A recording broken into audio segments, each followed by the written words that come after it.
ايوه انا اللي اكلت البطه. من كام يوم كده نزلت صينيه العشاء دي، وجال عليها شويه تعليقات ايه، تحفه.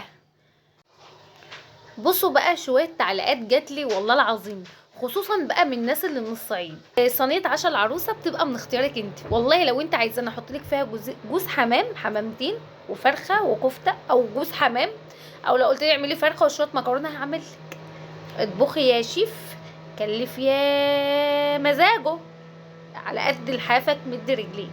انا ما عليا غير التنفيذ، انما انا اقول لك حط فيها ايه لا، مش بتاعتي، بتاعتك انت. غير مثلا ان انا بنصحك.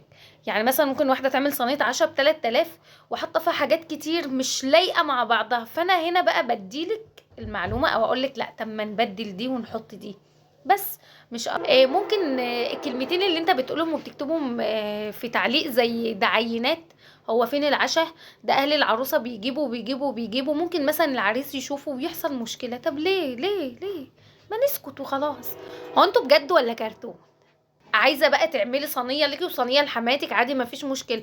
انما احنا في بلدنا احنا كسمنود لا، انا ما شفتش انا اللي بيعمل صواني حمام وصواني بط لا، ما عندناش الكلام ده يا جماعه. الحمد لله لما تحب تتجوز اتجوز من سمنود، ما بيجيبوش شبكه دبله وخاتم وبس.